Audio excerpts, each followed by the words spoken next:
భారతీయులకు బంగారంపై మోజెక్కువే. ప్రపంచంలో చైనా తర్వాత రెండో అతిపెద్ద బంగారు వినియోగ దేశం మనదే. పండుగలు, పెళ్లిళ్లకు బంగారం కొనుగోలు చేయటం సంప్రదాయంగా వస్తుంది. గోల్డ్ అలంకరణకే కాదు, ఆపద నుంచి గట్టెక్కించేది కూడా. అవసరం కోసం బ్యాంకుకు లోన్ కోసం వెళ్తే నానా అవస్థలు పడాలి. అదే గోల్డ్ లోన్ అయితే క్షణాల్లో పనైపోతుంది. అందుకే పసిడి రుణాలపై ఎక్కువగా ఆధారపడుతున్నారు.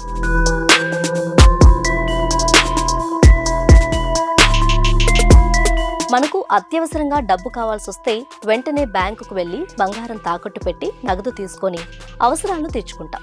కానీ ఇక నుంచి అలా జరగదు. అందుకు ఆర్బీఐ ఒప్పుకోదు.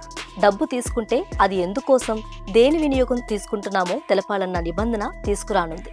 ఎందుకంటే బ్యాంకులు అలాగే ఇతర నాన్ బ్యాంకింగ్ సంస్థల గోల్డ్ లోన్స్ పై ఆర్బీఐ కొరడా జులిపించింది.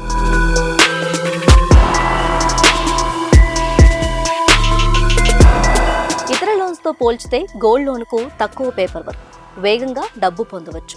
దీనికి పెద్దగా షూరిటీ కూడా అవసరం లేదు. అయితే గోల్డ్ లోన్ ప్రాసెస్ కఠినం చేసేందుకు రిజర్వ్ బ్యాంక్ పావులు కదుపుతున్నట్లు తెలుస్తుంది. దేశంలో గోల్డ్ లోన్స్ తీసుకునే వారి సంఖ్య కూడా భారీగా పెరుగుతుంది.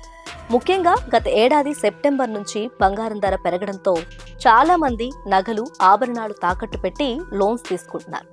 కొన్ని కంపెనీలు గోల్డ్ లోన్ శాంక్షన్ చేయడంలో ప్రమాణాలు పాటించడం లేదని రిజర్వ్ బ్యాంక్ పసిగట్టింది. దాంతోనే ఈ నిబంధనలు తీసుకొచ్చింది.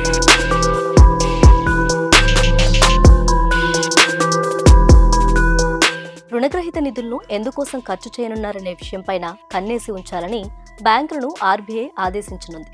అంతేకాదు, లోన్ తీసుకునే వారి బ్యాక్గ్రౌండ్ ను చెక్ చేయాలని, తాకట్టు పెట్టే బంగారం ఎవరిది అని తెలుసుకోవాలని నిర్దేశించనుంది.